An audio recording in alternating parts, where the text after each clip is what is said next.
Success at last, having a beautiful slice of cake all to myself. But for me, before we go into baking a cake, we need an oven. I had huge oven troubles, and to get to the end result of having a beautiful, successful cake, I had to replace my oven. While I went through the process of purchasing a brand new oven, I decided to compile a list of all the questions, troubleshoots that I had to go through to help me make my decision. So let's get started.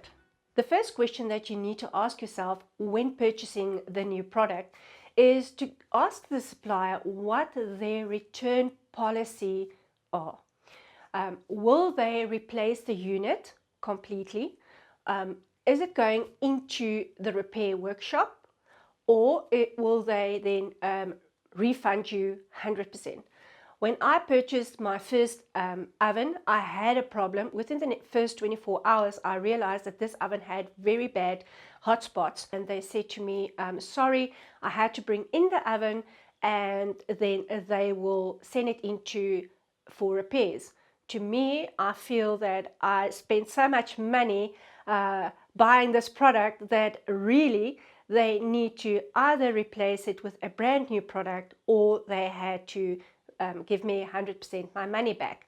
Then also consider point number 2, where your supplier is situated.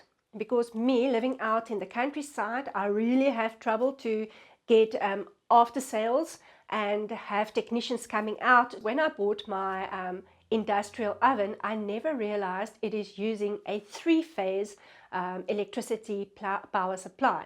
So in the end, I had to make sure that I had to pay extra costs to an electrician to put in a plug and also another cable to be able to run this oven that is 3-phase. Just consult then with an electrician and then also with the supplier where you purchase your product. The fourth point that is also coming to mind, take your measurements of where you're going to put in the new oven. Make sure that that space is suffice for that oven to fit into. Then also think of the way that the oven door is going to open.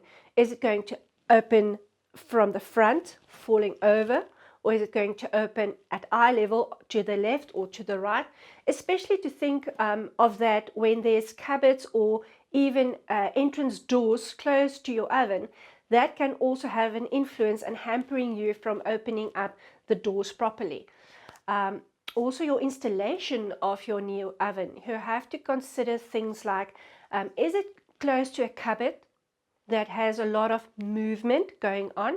Because if you're busy baking a cake and the door is slamming close to that oven that is busy baking, you're going to have a cake that is in the crucial 10, 15, 20 minutes that it is baking, it's going to fall flat. Some ovens do have lots of extra features that you can consider, like more expensive ovens do have an extra steam function. We have ovens that have a self-cleaning option. For the self-cleaning function, what basically happens, the oven heats up to a very, very high temperature, burning all the grease and grime down. But that oven has a security function that it locks automatically.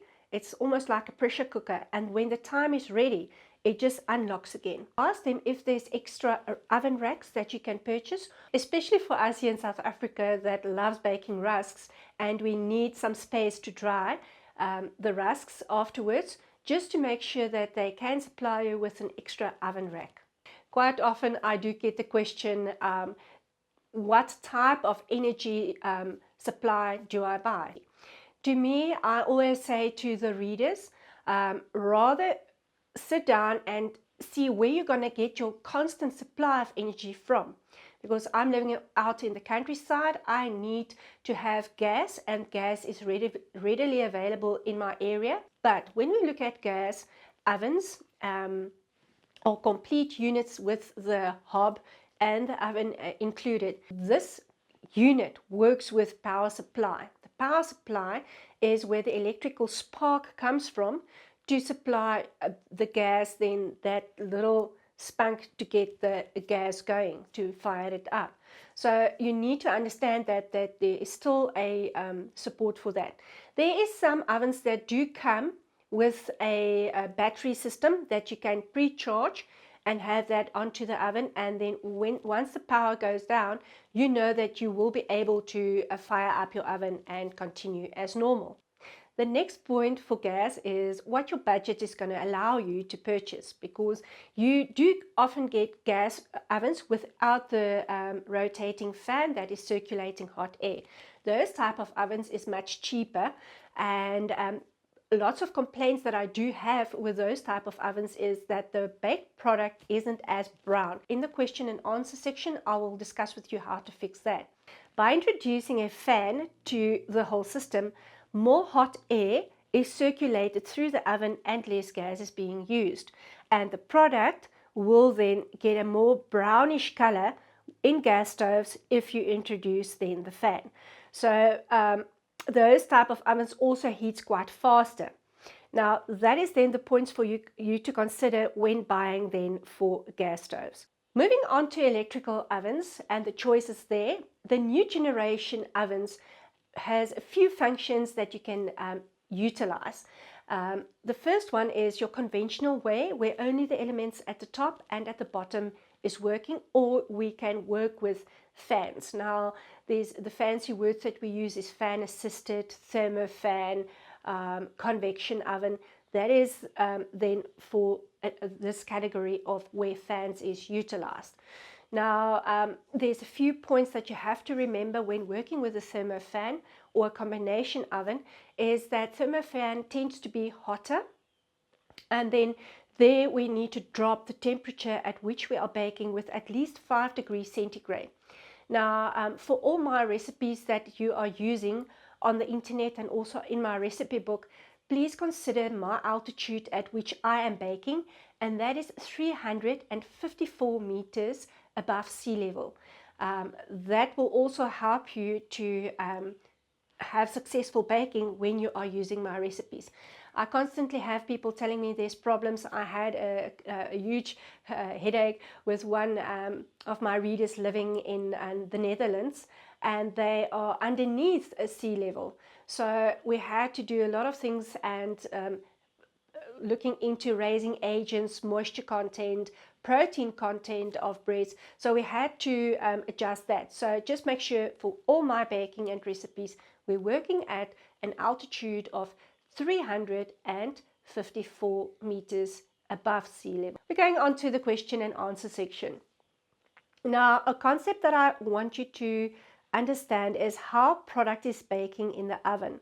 We have then heat that is radiated around inside the cavity of the oven, and that product gets cooked from the sides, and by conduction and moisture inside the product, it keeps on cooking until it is cooked then in the center. That is a very important aspect to understand. The problem of hotspots comes into the fact when the oven was manufactured. The metal that's used to insulate or build the inside of the oven has warped, and in those little warps, little air pockets, hot air pockets is present, and the hot air cannot move out from that little hot air pocket. So with time you will understand your oven and then realize that you either have to 3/4 of the baking time for breads and rusks and cookies, then just turn the baking sheet. In worse instances that happened with me, I had to return the oven and telling them this thing is really burning my food. Now, a very important piece of equipment that I always have in my kitchen is an external oven thermometer. You get digital ones, you get analog ones. I love using my analog one because I just pop it into my oven and it is standing in the oven, and I can see if the reading is what I expect it to be. I have had in bakeries where I did some audits, you know, I take that little thing and everybody, what's this? And I tell them, you know, this is the cheapest little equipment to buy. You pop it in your oven, and quite regularly, you just after 3 months time, just pop it in and see if the temperature is running correctly. I can't stress enough how many questions I get with regards to products that's not baked or not properly baked. All that headaches can be traced back to the dispersing of heat inside your oven. How can we introduce steam into our ovens? Now, I'm a bread baker, and lots of times I wish I had an industrial oven that is giving me beautiful steam to help elevate breads and other starch baked products to a beautiful height. So for me, countering that problem is just when preheating your oven, insert a baking sheet into the oven, just at the bottom shelf, and 2-3 minutes before you plan to bake, pop 5 ice cubes onto that hot baking tray, and it will create ambient steam. Any type of baked product containing starches. The first 10 minutes there is hot air circulating with this product. Conduction helps in this product to raise, but unfortunately prematurely there is then a crust forming. So to prevent a premature crust forming, and let's say cakes to raise with a beautiful flat surface, then introduce that steam and it will help it to raise nicely. It's not going to crack, it's not going to raise with a point to the top. So that steam is really crucial. You can even at the end with breads and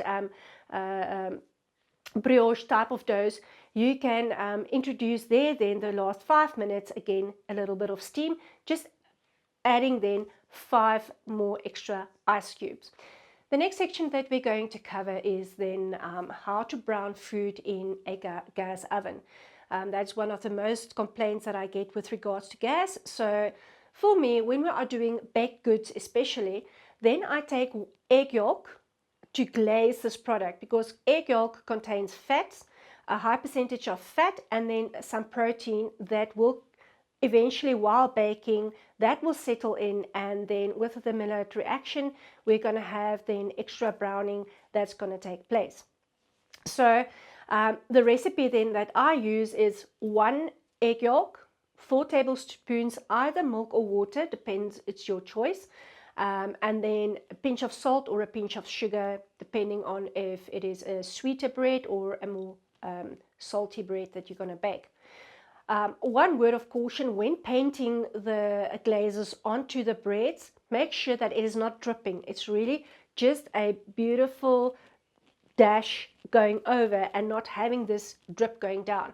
Because what's happening, if we have a lot of egg that is laying onto the sides, it prevents this product from expanding to its fullest. It's holding it down. It's like somebody made the bed and it's very tight. So it's going to hamper that product to expand to its fullest. Then if we are talking about oven baking and you want electrical oven baking and you want to introduce a glaze on top, I shy away from using the egg yolk, but only using the egg white, and then the same milk and water substitute and salt and sugar. Because if you have hot spots and you can't replace your oven, then you need to understand that with the hot spots, if you do a full egg, it's going to really burn the product. So just for air glazes then, with gas, to get it more brown, you understand to use only egg yolk with milk and a little bit of salt. And then when using for electrical oven, rather than use the egg white wash that you do.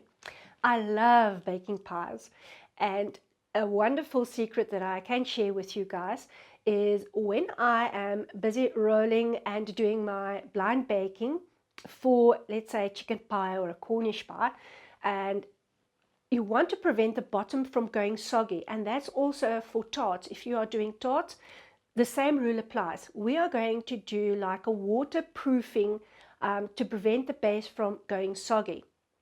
Now, first and foremost, I only use glass or ceramic to bake my pies in, because it just renders a beautifully solidly cooked through base. So first we're going to do then a blind baking. So that means we roll out the pastry, fit it nicely without overstretching the pastry, fitting it and let it go nicely into the baking container, and then kneading off the edges, and then put baking paper with beans or rice, if you have, onto there, and for, as the recipe then states, for the first 10 minutes baking it blind. The moment that you remove that product from the oven, remove the beans and then take 1 egg white, whip with 4 tablespoons of water, and then very quickly brush over the bottom of this pastry, this mixture, and pop it back into the oven and bake it for another minute, and then the bottom is then waterproof. So that has helped me a lot through the years. In the home bake industry, I've saw that a lot of times happening, having a lemon meringue with that soggy base. Now, if you do this way of waterproofing, I promise you, you will not have that sogginess coming through. On to the topic of baking equipment, you need to understand that silicone, molds, glass and metal are 3 different types of equipment to use, and all 3 of them have their own headache.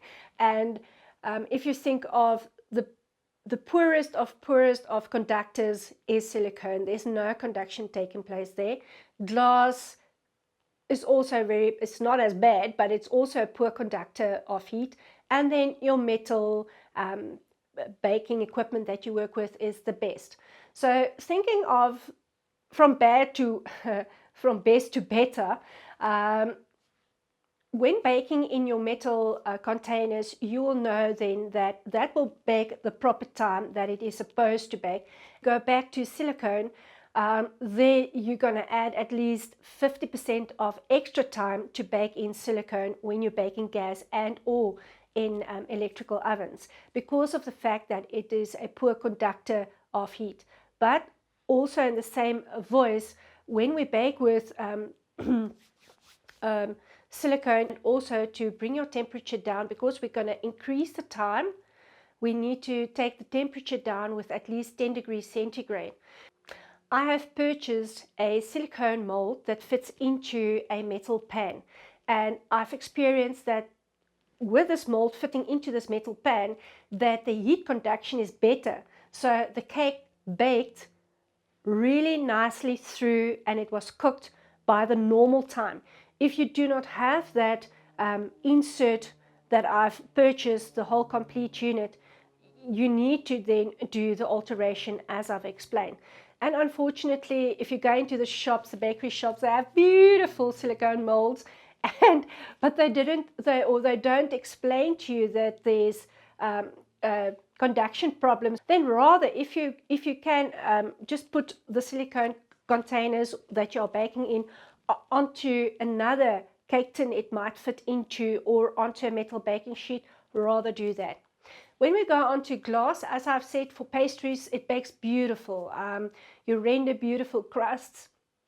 Baking time stays the same. There's no time adaptation that you need to do there.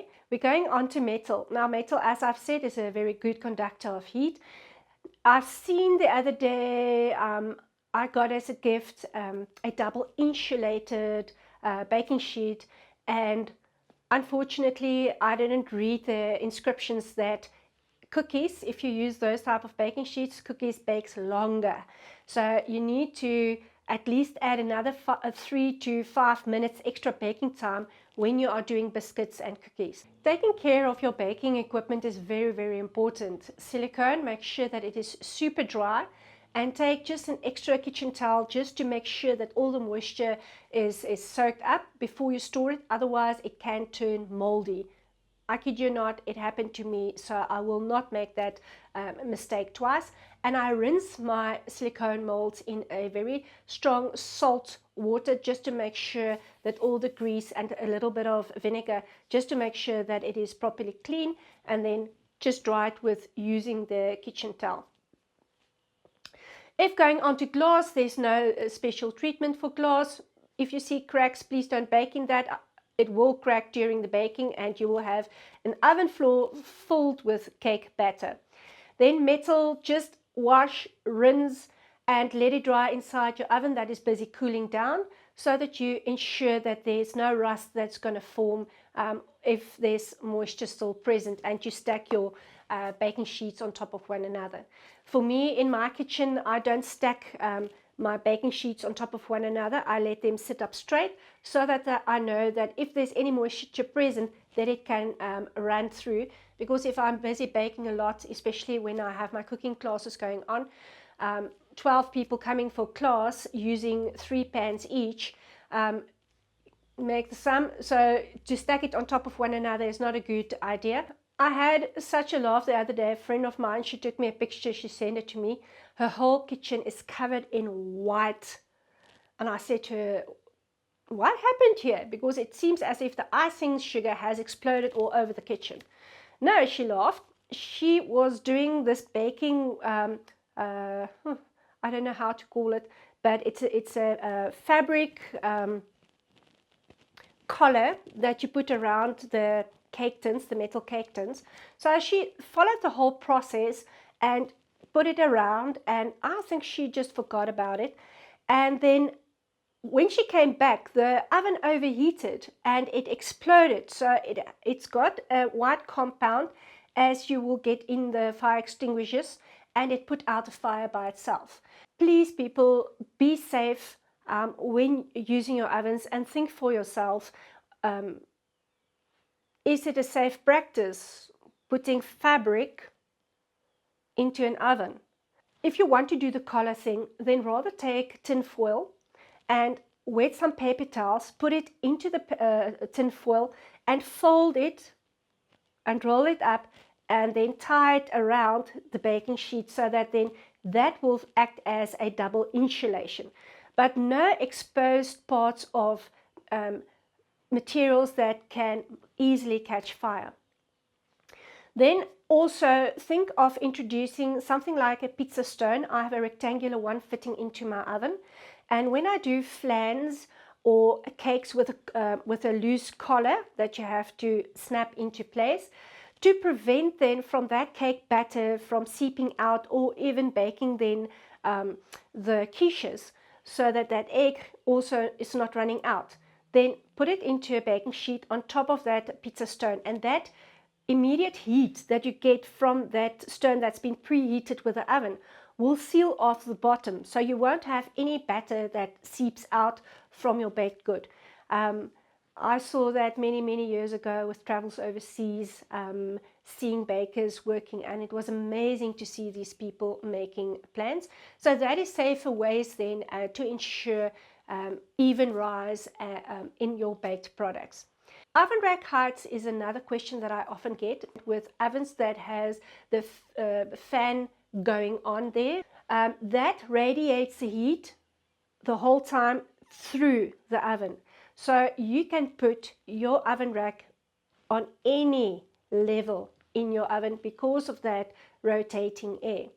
When baking in the conventional way, we have to put then the oven rack in the middle so that we have this, enough heat coming from the bottom to the top to ensure that this product is baking properly. With the conventional ovens, you cannot stack your oven as you can do with your thermo fans. The thermo fan, you can actually load a lot of baked products inside, and that can save you time. Another thing that I want you to think of, that a thermo fan really quickly reach temperature to bake, whereas with your conventional way, your oven takes a bit longer and uses then more electricity. That is two factors to consider. One interesting fact, that if you open up the oven door of a conventional oven, all the heat goes like out, and it takes some time to build up, and that's why cakes fall flat if you open an oven door. Whereas we go to a thermo fan, and please, you need to understand here, I'm not saying you can do it, you cannot do it. 3/4 of your baking time needs to elapse. If you want to take a peek into the oven with a thermo fan, open the door and see what's going on inside there. Then you can just peek in. The hot air is going to keep on circulate. It's not going to cause that vacuum for that product to go out, for the hot air to go out. So, and then it don't need as long a time to regenerate the heat and to come up to temperature again. Now, cakes collapsing can be a few factors. One coming to mind, where the oven is placed, is there doors opening and closing, slamming? Is it spaced onto a wooden floor? Is the oven made sure that it is properly leveled and squared with a spirit level? That has an influence. Whipping egg whites that you have to fold into batters. If you whip it too dry and it's those little white blobs like little clouds, if it's like that, you over whip the protein, and that is going to actually create a cake that's going to shrink excessively and also yield a very low volume. So keep that in mind. What should the egg white look like? It should be, if you're busy whipping the egg white and it shows the beta mark sitting in the egg, in the meringue, then you know you stop. It shouldn't be over whipped. So it's just in between medium to stiff that you're going to use then for the egg whites. If your oven is having troubles with generating heat and you bake the cake, you take it out and it's sunken into the center. Remember what I said, cake is baking with convection from the sides until to the center. And the center part is always where the recipe states that you have to test with a skewer in the center of the cake if it is cooked. Now what happens, and you need to realize that a vacuum is created. Have you ever heated something in the microwave oven and it has blown up in the bag, and when you take it out and you leave it outside for 2 minutes, it's like there's no air inside. It's just all seems as if it's been vacuumed. Now that is the same thing happening with a cake. If it's not properly cooked in the center, all the steam that's been generated in the center of the cake, the moment it's introduced to ambient temperature, it's getting cold, then it is sucking up all the cold air and then shrinking and falling into the center. That's why it's imperative, even if the recipe tells you bake 25 minutes or 30 minutes, just always take your skewer and test, because if there's a problem with your oven, please make sure that having your external thermometer there is not going to create any troubles. I think another point that comes to mind, in South Africa we like baking our rusks, and you go to people that is making stainless steel baking sheets for you. Always give your inside measurements of your baking sheets. When giving your measurements for your baking sheets to be made, just deduct right around 5 centimeters, because in your thermo fans you will see, even with your drip tray at the bottom, there's little holes on the side to help then for the circulation of air. So if you close up the total space of your oven with your newly created pans, it is going to hamper the flow of air. For some further read and more research, I have this cookbook of mine, Boerekoos with a Twist, that there's one section, page 10 to 13, that I spend time on, especially what we have talked about right through the video. And then also on my website, I have some articles, free articles to read about how to revive old baking tins that has rusted, how to fix that problem. Go have a look there at www.annelinepinaar.co.za. There's a whole section. The past 5 years of my work has been compiled there, and if you go then onto articles, you will get a few nice reads then onto baking, troubles with regards to baking, lots of recipes as well to use. So thank you for joining me, and thank you for all the questions that you have sent in for me to run through, and also for the privilege having me to help you and solve some of the problems that you might have in your kitchen. And please do send in your questions and topics that you want to discuss, and then we will take it further. So thank you very much for joining me and listening to me jabber all about ovens.